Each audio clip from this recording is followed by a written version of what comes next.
totally added way more sauce than I need, but that's okay. If there's too much sauce, I'll just add pasta to it. And if I add too much pasta, I'll just add more sauce. And it's just gonna be an infinite circle of pasta and sauce. That's okay, I could probably eat this forever. What's up everybody? Welcome back to another episode of Charlie's Cookline. Thank you for joining me today. On today's episode, we're gonna make Filipino spaghetti. And if you're not familiar with it, you're gonna get to know it on this episode. It's somewhat similar to Italian spaghetti, but Filipinos add sweetness to their sauce. Let me show you what you're going to need for those ingredients. Parmesan cheese, a pack of garlic, I got 3 tomatoes, a tiny little bell pepper from the garden, an onion, some carrots, a zucchini from our garden as well, of course, longanisa, and I got that manager special ground turkey. I bought it this morning, I'm going to use it today, so I'm not too worried. We've got oregano. I've got fresh sage from the garden and some dried bay leaves. A can of crushed tomatoes, a can of tomato paste, and the all-important banana ketchup. Those are our ingredients, and let's get cooking. Good. Okay, so for starters, let's peel this carrot.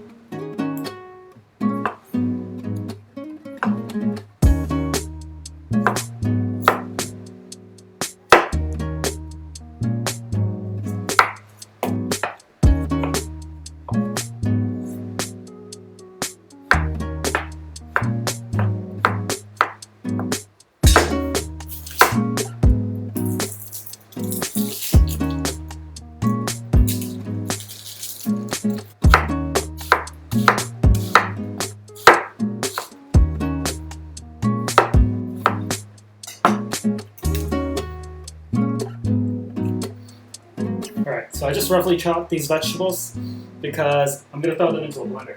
Put a blender here, and this is going to create the base for our sauce. Now I've only done a few of the vegetables. I did all of the carrot because I don't like carrots, but it's going to bring sweetness to this spaghetti that is very indicative of Filipino spaghetti.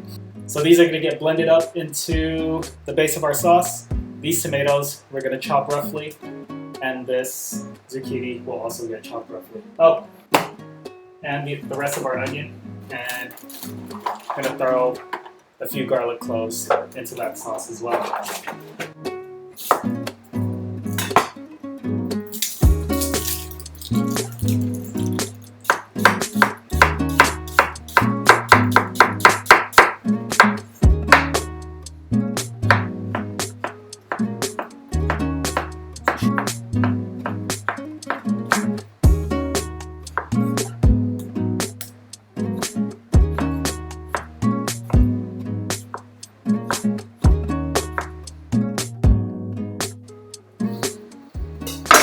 So why didn't I just blend up all of the vegetables? I do like a little bit of evidence that the sauce was made from scratch. So I'm gonna throw these in with the sauce, and this will break down much slower than the already blended vegetables.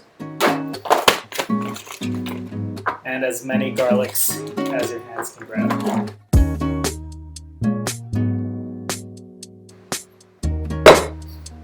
There you go. I like to start with a cold pot, get it on the heat, bring it up to temperature gradually, and cook it that way. Alright, here we are on the gas burner. We've got our vegetables in the pot, sweating out with about a tablespoon of olive oil, and it's on low-medium heat. Bringing it up to temperature gradually because we don't want to burn any of these on the bottom of our pot. Once it starts to get aromatic, you want to add the blended vegetables to it.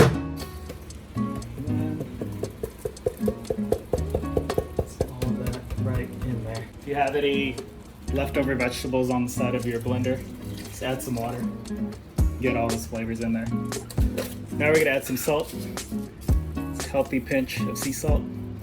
about a teaspoon and a half. Oh, shout out to Peter. I know you're watching. One of my day ones. He hooked me up with this dope pepper grinder. That way I don't have to use that store-bought off-the-shelf all-in-one pepper grinder. This thing is so dope, man. So thanks, Peter. I love you, man. We're gonna give that a few minutes to break down, and as soon as it comes to a light simmer, we're gonna add our crushed tomatoes and tomato paste. All right, guys, so while our sauce is going on the gas burner, I have this pan here on the electric burner, and we're gonna start to brown our turkey. Just hit the pan with a little bit of cooking oil, olive oil if you got it, and carefully put this guy in there.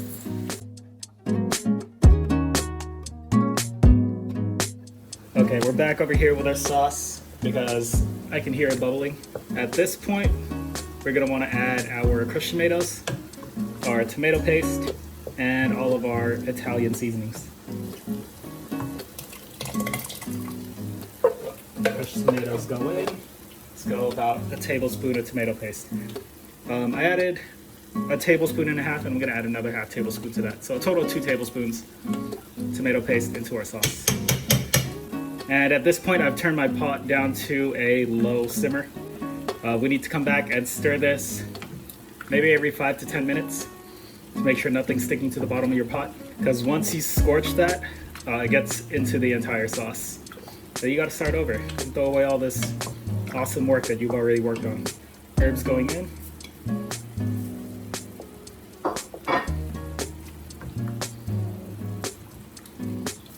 Banana ketchup. UFC versus Jufran. I don't care which household you are, use whatever you want. I bought UFC because it was on sale. Sometimes Jufran's on sale, and I'll add that. And I'm gonna wait until this reduces even more to give it a taste. And then I'll decide whether I need to add more banana ketchup, more salt, really adjust your seasonings to your liking. So you can see I didn't break it down to little granules. I've got meatball-sized pieces here, and then really small chopped up pieces. This is done cooking. Now we're gonna throw it into our pot with the sauce. Okay. So in goes our turkey. Give that a good stir. All right, let's process our longanisa. Okay, so our longanisa is frozen. That's all good because we're gonna add water to the pan. There's a bunch of different brands out there that you could buy. My recipe calls for the pork version that is sweet and spicy. These guys are gonna puff up, so you wanna score every last one of them, just a tiny bit, because as they cook, they're gonna start to release a lot of oil. For this spaghetti, the original recipe used this specific kind of longanisa, so that's what I keep using. So we can hear it sizzling now. I'm gonna add some water to this. So I swished a little bit of water around in our canned tomato sauce. Just make sure we use all of that flavor. Paid for it, you might as well get the most out of it, right? Okay, so that brought the temperature of our pan all the way down, so it's not sizzling anymore. We're gonna let this continue to cook until all of the liquid has evaporated.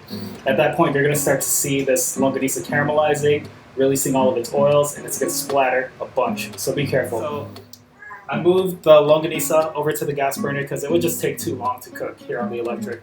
But while our sauce and our longanisa are going, we're gonna make a Parmesan toulis.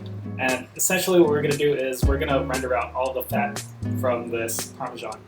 And what that is gonna leave us with is this amazing cheese crisp that we're gonna use to plate.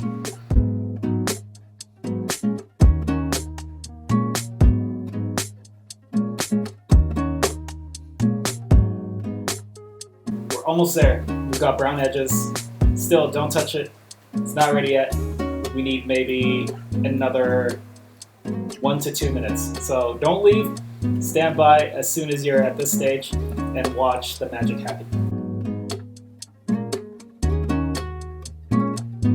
So with a silicone spatula, if you've got one, get underneath this guy, give him a toss. And that's what you want to see after you flip it. And this thing is essentially done. So you're going to want to turn off your pan And instead of letting it cool down in the pan, I'm gonna let it cool down on this silk pan. And hopefully we get that pattern on it as soon as it's done cooling. Okay guys, I just want to do a quick sauce update. It's been about a half hour since we got our sauce going here, and the vegetables are now starting to break down. It's at this point that you're gonna want to taste and see if it needs the rest of the banana ketchup. It's right on the money. But I haven't added our sweet longanisa yet, so I'll wait till the very last minute to see if it needs more banana ketchup. We'll see. Alright guys, so we're back from the gas stove. You see all this? All of this collagen and fat, all of that is going into our sauce, so don't you dare get rid of this stuff. I want to fry it up a little bit more, so we're going to allow the longanisa to brown and crisp. Okay, so I grabbed a pair of tongs, and we're gonna pull a few of these longanisas off at a time. We're just gonna butterfly this guy.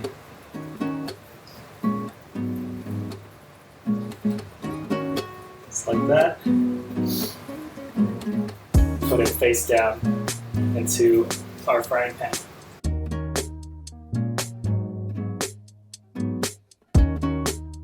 So even our cutting board, that lost sauce is going back into the pan.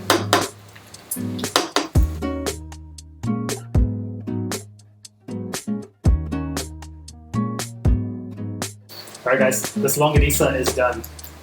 Now we're gonna transfer it to a separate plate. I'm gonna strain it a little bit too.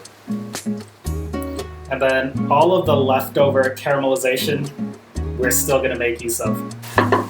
All I did was I ladled 2 ladles of sauce into the pan, and we're going to use that to extract all of the fond and caramelized sugar. And we're not going to cook it here, we just want to use the liquid to remove the sugar from the pan. Perfect. Now this goes back into the mother pot. Okay.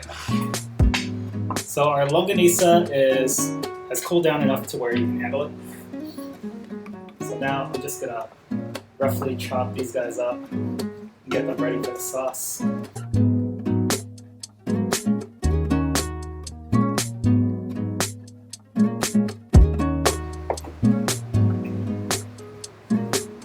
Alright guys, there it is. Longanisa's all chopped up.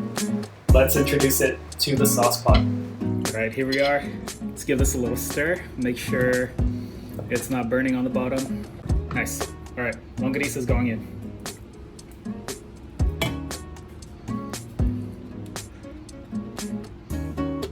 Loosen up that sugar with the sauce. Don't let any of it get away from you.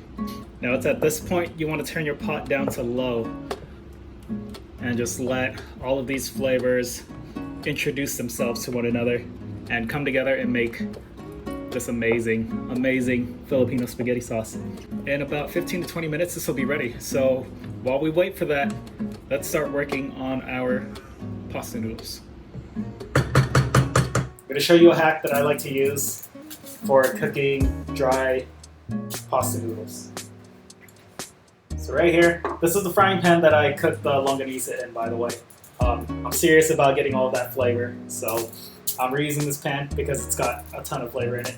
And I'm gonna cook the pasta in here. So I've just got about 1 inch of water. Cut this in half. You want enough water to cover the pasta. We're gonna cook it this way until all of the water evaporates. And that's it, that's perfect pasta every time. Cool, we'll be back. And we're back.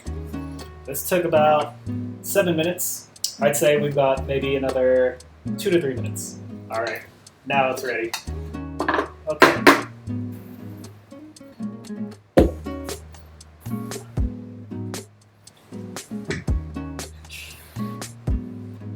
This guy right on the shoulder. Okay, let's start plating. I just twist it up a little bit so it stacks high. Just line it up. Clean our edges. Let's go right on top of this guy with it. I like my pasta extra saucy, so it's getting the double ladle treatment. So I'm gonna hit it with a little bit of Parmesan cheese. Don't forget a little Parmesan crispy. Let's break this guy up. And our plate is lacking a little bit of color. Ooh, actually, I don't like that. Let's go this way. Put some intersecting lines. So, Kissa has been cultivating a back stock of basil. And we're going to add some fresh basil to this pasta. Here's a technique for cutting herbs. Shift knot, grab yourself a big leaf, roll all the little leaves inside, and quick roll chop.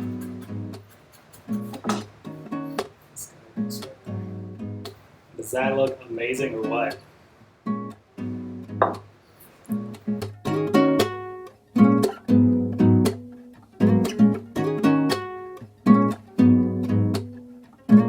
Alright, it's been too long. Let's eat. Am I gonna eat that? Probably not. Oh yeah. Perfectly cooked pasta. Still got some bite to it. It's a little bit of that sauce. Kisses in the background trying to get out my bowl. You gotta make your own, man. This is my video. First bite, right there. That long noodle.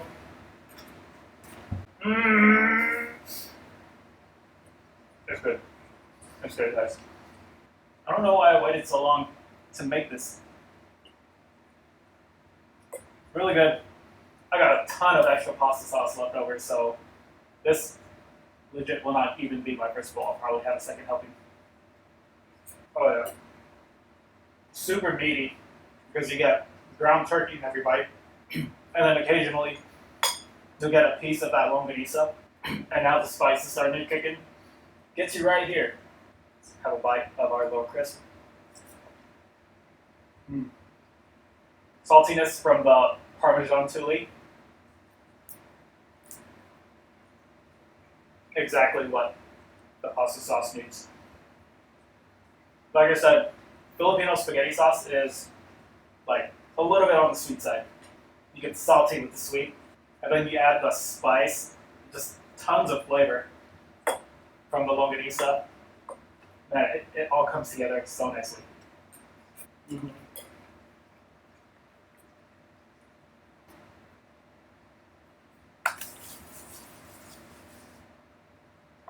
was so good, guys. And there it is. The whole world has access to my secret Longanisa spaghetti recipe. If you guys make this, let me know. Comment on the video. If you're not following me on Instagram, I'll put up my handle right there. Follow me on Instagram because I always talk about the next video I'm going to make. I'm going to finish eating this in private because I don't want you guys watching me stuff my face while I try to talk. Thanks for joining me on this episode. Hit that subscribe button, like the video, and I'll see you guys in the next one. Love you. Bye.